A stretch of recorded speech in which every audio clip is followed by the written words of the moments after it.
All right, so let's get into this, man. Footballville, we out here, man. Street, man. We outside. We outside. We actually inside, but if you look over there to the sea, you can We see the outside beach, for man. We, real. we outside down here in Miami. K3, you out of Savannah, Georgia. That's right. But you didn't play high school ball there. You went to Alabama. Yeah, I you went to Alabama. Tuscaloosa, Talk to us Alabama. about that. Like, what took you to Alabama? And So basically, whenever I was about 13, 14, at the end of middle school, my mom had to move for work, and we had to move to a city called Tuscaloosa, Alabama. When she first told me, I'm like, what is that? I don't want to go there. I'm a Savannah boy. right. But it was either she moved out there and I stay in Savannah with my grandma and finish school with all my friends and go to school in Savannah, or I stick it out with my mom. So I chose to go with my mom, and it was probably one of the best decisions I made, just going out there, being able to just change up the scenery and just being able to start new. Yeah, you the only child, right? Mm-hmm. So you by yourself. I mean, now you finna go to a new state, new school, everything by yourself. At first, was it rough for you to get accolade, or you walked right in and was like, "Hey, I'm here"? I ain't gonna lie. It wasn't rough at all. Like when I first got there, the people in Tuscaloosa, they welcomed me with open arms. Yeah. My coaches, classmates, all them. Like, I done made some lifetime friends down there for sure. But it wasn't hard at all. Like the transition wasn't hard. The only thing was like moving from Savannah to Alabama is the only thing that I didn't like. It was just super country. Like them folks super country out there. They love all this country stuff, and I ain't really with that. I'm from Savannah. I'm from the city. I mean, I'm really from the country, but not that kind of country. Not that country. Nah. See, we from the city, so we would think Savannah, Georgia's country, right? Yeah, you would think. I've been to Savannah, Georgia, and you're saying it's not Alabama. Nah, it's not do-si-do. It's not. No, it's not cowboy hats. No, it's not cowboy boots. All that. Give me another example of something that was country to you, and you was like, oh boy, I might have to take a while before I get caught up on that. They do rodeos out in Alabama. Like they have rodeos like every year in Tuscaloosa, and it's a big deal. And a whole bunch of people go. So, and then a whole bunch of people go. So like you go to the rodeo, you just see a whole bunch of people in like cowboy boots and jeans and cowboy hats and all these flannel shirts, and I'm like, yeah. Whoa, like where y'all drip at? Like what y'all got going on? But Did you ever get to understand it by the time you left? Or yeah, were you ever at the rodeos with the popcorn? Like, man, okay. First off, I wasn't no dressing up country for real. Right. But I don't went to the rodeo. I actually enjoyed it. It's kind of fun, seeing all them people doing all that crazy stuff with the bulls and all that. But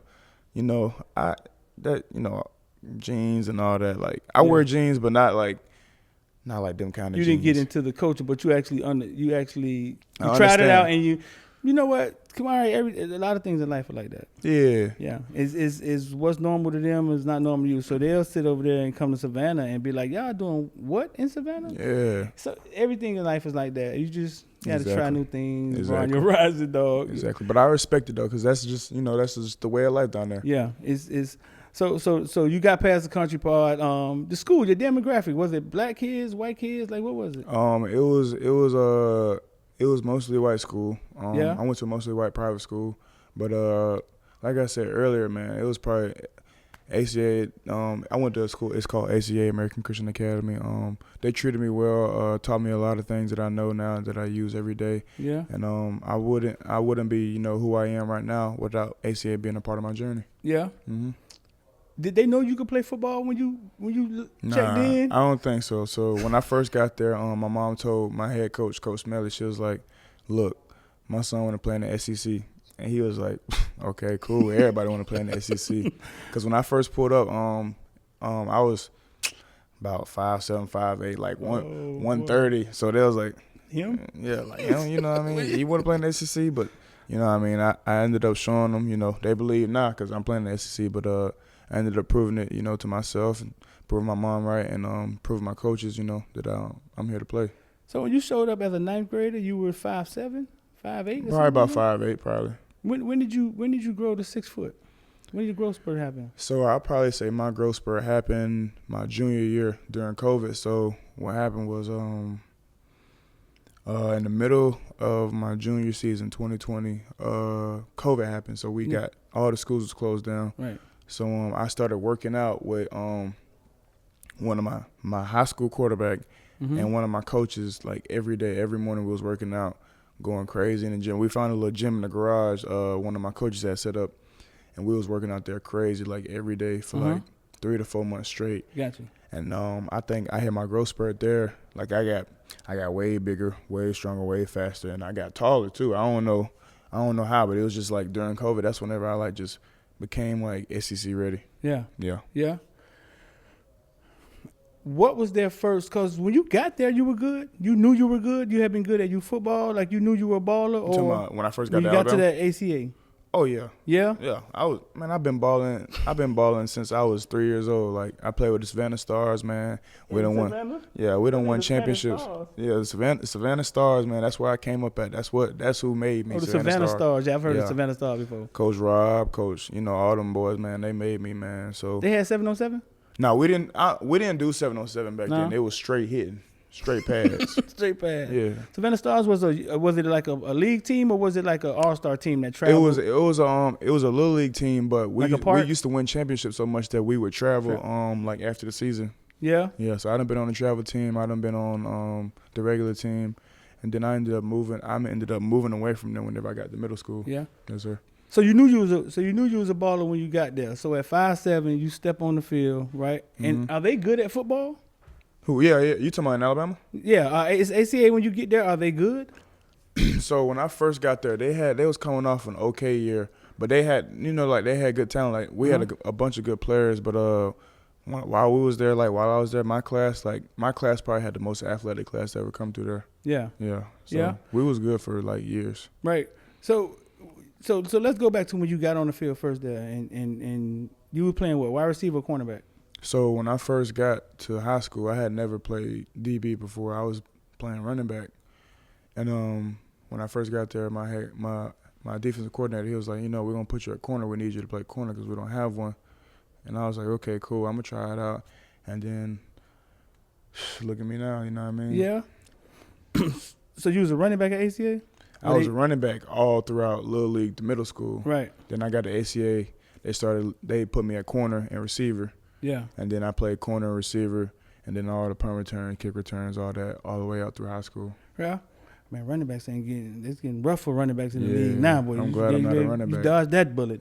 Good Lord. We got our great Dalvin Cook down here, man. They questioning him. He is gonna be a Hall of Famer, man. It's crazy. Yeah. It's crazy. So you in Tuscaloosa, Alabama. You know what I'm saying? Alabama is running college football at the time. Georgia hadn't did their thing yet. Okay, cool. But you ended up going to Georgia. What was your commitment like? Who was recruiting you the hardest, and what school? Like what was your dream school that you wanted to go to?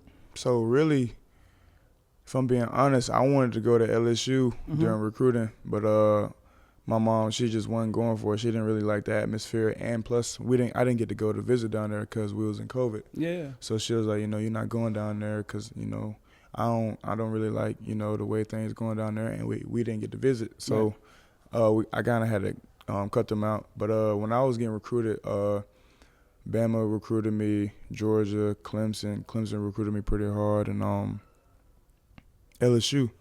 So it was really down to them. But what really flipped my switch with Georgia, it was just I just wanted to be back home, my family from Georgia, what I mean? I wanted to put on for, my city, my family. So I was just like, I think it's the right move. And I had to convince my parents at first. They was like, you want to go to Georgia? Yeah. Because, growing up, we weren't really big Georgia fans. Yeah, that's the shocker to me, bro. Really?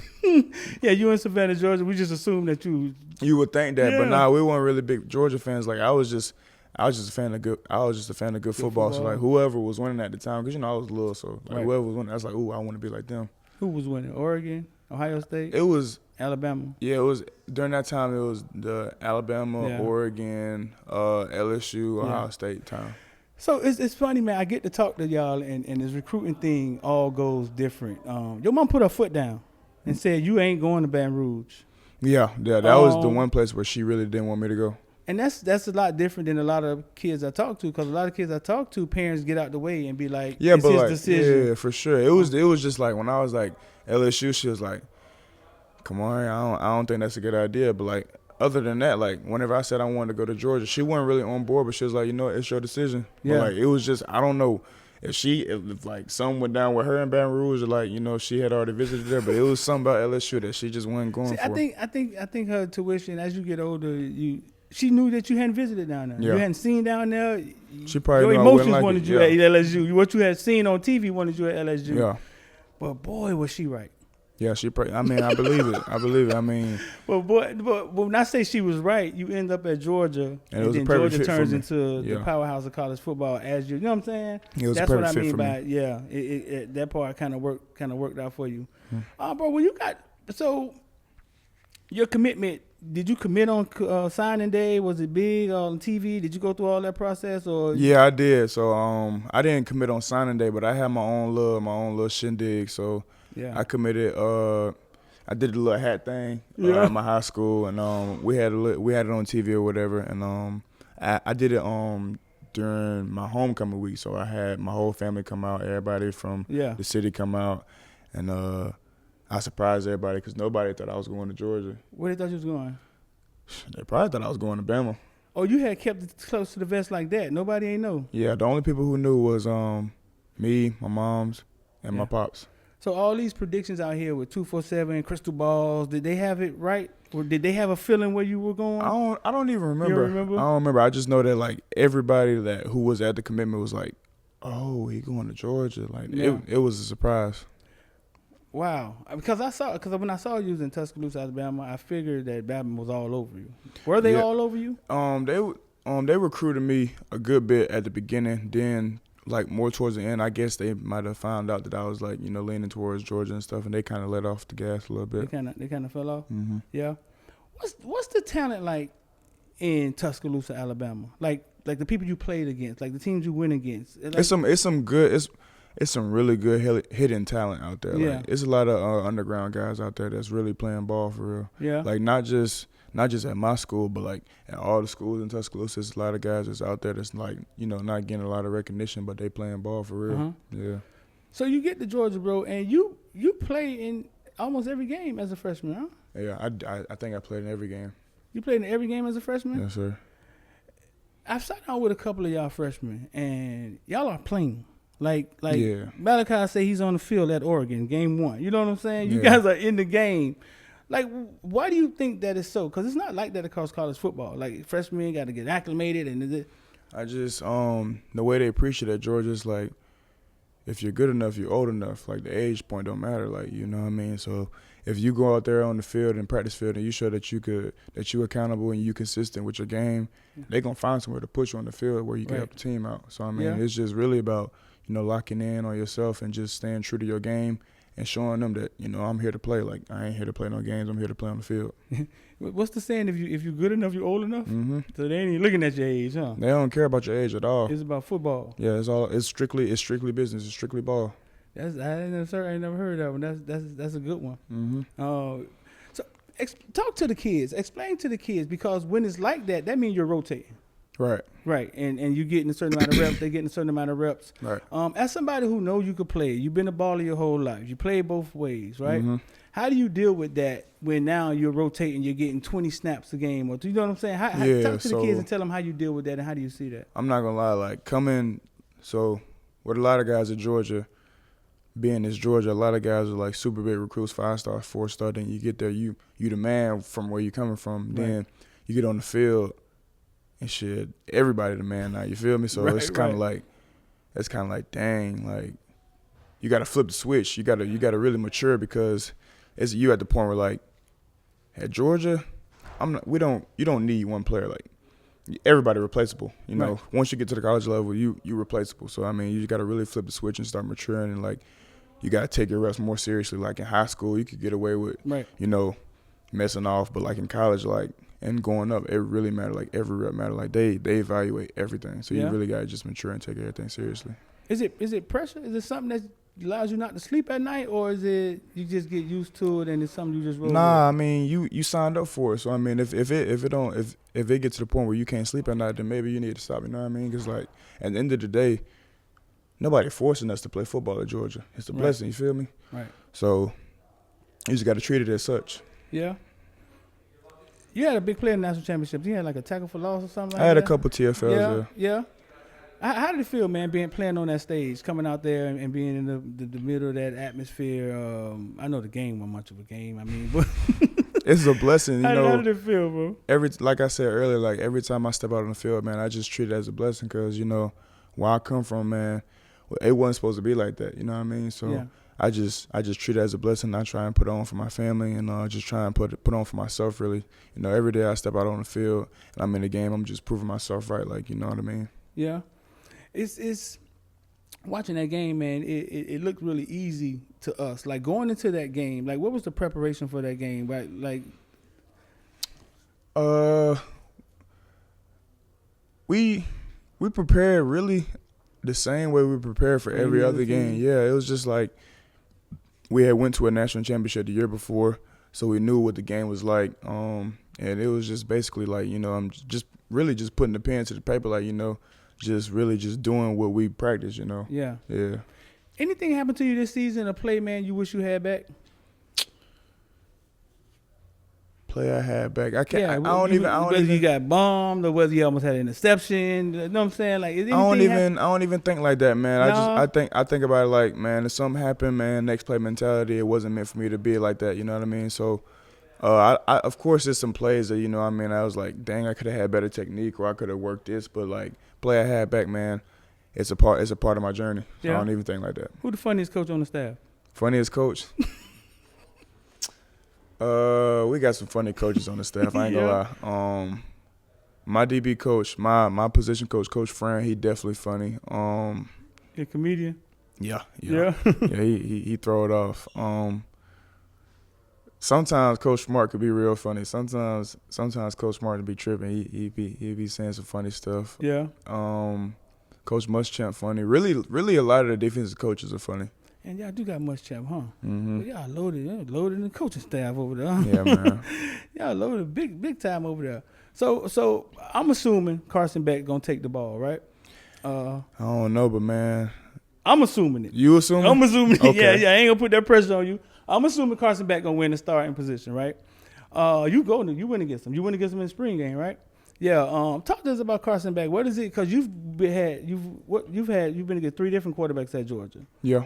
Talk to us about Carson Beck, man. What does he do different? Like, what makes him? Because I think he's ready. I think he sat long enough. He's a Florida kid. It's just like whenever I see Carson, you don't see nothing but quarterback. Like, Carson is just like a spitting image of a quarterback. You know what I mean? Like, he just carries himself that way. And whenever you get out on the field, you could just tell that he just so he calculates every move. Like, everything he does is just so calculated. And I think that's what probably separates him. Yeah. Like, just as a player. Yeah.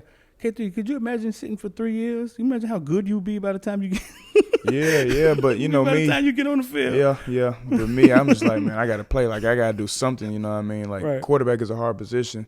You know, I got other positions are blessed because at quarterback, you can't – only other position you can play is, like, placeholder. Like, it's so valuable. But, like, at other positions, you can find somewhere on special teams. So, like, you know what I mean? Get in the game, right? Yeah, but, like, I salute him because – that's a long time to sit and just be patient. And then just, you know, quarterbacks always got to wait their turn. It's not like at other positions where you could really, you know, you just come in and find somewhere where you could, you know.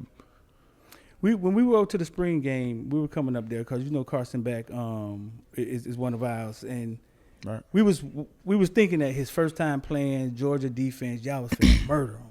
Like, it was going to be rough for him. That's what we were assuming. You know what I'm saying? It wasn't that, K3. No. I remember. I played. I remember. It wasn't that at all. He was poised. He was calculated, like you said, and he made it look easy, like in the first drive. And first couple drives. Right. And patience is the word you just said. I know it was really hard for him to sit there. I interviewed him here in this same house. But patience is something in life that we all gonna have to learn. It's a virtue. And I think watching him play in that spring game, you realize, damn. So if you could just sit and sharpen your craft. And then just stay down until you come up, and then right. I mean, you know, I don't know how the quarterback situation is, you know, because I'm on the defensive side, but man, like, I know the quarterback room loaded, but I mean. Yeah, I'm just put it like this: like whoever got some guys. whoever take the reins, man, they're gonna take it and run with it for sure. Yeah, no, y'all got some guys over there. Was your mom at the national championship? Oh yeah, my mom go to every game. How proud were you, bro, to have your mom in there on that stage? Like, how did that make you feel? It's the best feeling in the world, you know what I mean? Like, just seeing my mom smile. Ever since I got to college, she just been smiling nonstop. Yeah. You know? So it's like, there's nothing that nobody or anybody could do or say to me, because it's just like, you know, I already won, you know. Yeah. My mom was smiling. I done made my family proud. Now I'm just trying to elevate and keep going. Yeah. Going to the league, I mean, going to the league is usually a dream, and it's like a pipe dream for most people. Like I started telling kids, man, nobody makes it to the league. It's really hard. Right. Is that something that's been in your eyes, or is that something that came later in life where you was like, man, I may have a chance? Like, have you always thought you could play in the league? I always believed in myself. I always thought that I could play in the league. Yeah. I always thought that I could be a big time SEC player. Uh-huh. Whether other people thought that or not, you know, I don't know. But I always thought that, you know, I had the opportunity and I had what it took to be a part of the NFL. Yeah. So I'm still working towards that right now. Right. That's just my next goal, is just trying to be the best player that I could be this season for my teammates, for my coaches, for my family. Right. And then try and elevate my game to the next level. Yeah. That stuff is starting to come to you, right? Like scouts and scouting reports. Them things are starting to come to you. Yeah, but you got to, because you got to be where your feet are. So I try and leave that stuff on the outside and, you know, just focus on it right now. Like right now we in the summer phase of my junior season. So right now I need to focus on how can I be the best leader for my teammates, and how can I be the best, you know, the best player in the DB room, or the best player in the corner room, just so I can show these younger guys, you know, what it takes. You know, whenever fall camp comes, we're on day 10, and practice is getting worse and worse by the day. Right. You know, how to keep going. Yeah. So it seemed like your mindset is you got to stay the course, because if you start thinking about that stuff, what you think may happen? It's just going to overtake you, and then you're going to lose your way. And that's just something that I don't want to happen, because right now I'm trying to, you know, keep the tunnel vision and, you know, just keep the main thing. And right now the main thing is trying to be the best player that I can be to help my team be the best team we could be this year. Any goals you trying to hit this year on the field, like any interceptions, tackles, like anything that you want to achieve on the field? Man, of course, you know, I want to win the Jim Thorpe. I want to be the best DB in America, obviously. But at the end of the day, whatever it takes for me and my team to win another natty, that's what I'm going to do. Yeah? Yeah. Got another question for you, dog. Where were you when Barry Alexander jumped in the transfer portal? What you mean? I was playing. I was playing in the spring game. What you mean? I was playing. You was getting ready for the game. I was getting ready for the game. You was getting redy for the game. Yeah. Nah, I'm gonna start asking all y'all that. I think that was a funny question. Yeah, I was playing. Yeah. That's funny. Was you getting to the next level? Parents usually don't focus on that because they know how tough it is. That's something your mom was a dream for you, for your mom? She ever talk to you about it? She probably even talk to you about it. She just slap you in the head until you get to work, huh? I think my mom's dream for me, she just really wants me to get my degree. And she really wants me to just, you know, be the best person and fulfill my potential in whatever it is, whether it be football, whether it be outside of football. She just wants me, mainly, I know she wants me to get my degree, and she wants me to just be able to fulfill my purpose and to be happy in life. Yeah. Okay, you got this big chain around your neck, dog. You have it on, you sleep with it, you woke up with it. I saw you. You know what I'm saying? Man. Listen, I seen it. The college players before y'all didn't have money, and you guys have a hell of an opportunity. You know what I'm saying? To be able to play something you love and be able to make money. Rightfully so, goddamn, make some money from it. Right. How do you deal with that portion of it, especially being in these little small towns like Athens, Georgia? You walk around with this chain on, and you got the locals who, you know what I'm saying? How do you manage that? Because some of these kids don't think about that part of it. At the end of the day, I'm like, I just always think of it like this. I'm still a regular person, you know. I just have to sometimes, you know, being who we are and being athletes, we just have to move differently, and we have to we have to think differently. Like, right. You can still be a regular person, but knowing that the spotlight is on you. Yeah. So, you know, you just got to be smart in everything you do. And my mom always tells me, like, somebody's watching all the time. Like, everywhere you go, somebody's watching you. You know what I mean? Like, whether you don't even know, they could be watching you, but somebody knows who you are. So, I mean, you just gotta make sure you're on your P's and Q's. Yeah. Let's go back a little bit. Against Tennessee, y'all played against Tennessee, and Tennessee gave Bama everything they wanted. Mm-hmm. Going into Tennessee game, did they offense look as prolific as it appeared to be? Yeah. It did. Yeah, their offense going into the game, you could tell on film that they had a really good scheme and they had a really good plan and they had dynamic players to do it with. Yeah. What was the toughest game you were in last year? You felt that was the toughest game. It was like, holy crap! I think I know the answer to this, but the toughest game we had last year. Yeah. Obviously, Ohio State. Ohio State. Yeah. Did you thought y'all lost that in that game? Nah, I never thought we lost because I never losing was never like in my mind. Like I was just like, all right, cool. Something finna happen. We finna get a stop. Something finna happen. Yeah. I just didn't know when it was gonna happen, but I was like, all right, something's gonna happen. And in those games right there, like in those kind of games, you gotta just keep playing. You gotta just keep weathering the storm. Right. And whenever you got a team like the team we have, like you just know that something's gonna happen. Somebody's gonna make a play, or I'm gonna make a play, or you know what I mean. Only the winners think like that, bro. Yeah. That's the mindset of somebody who's won before.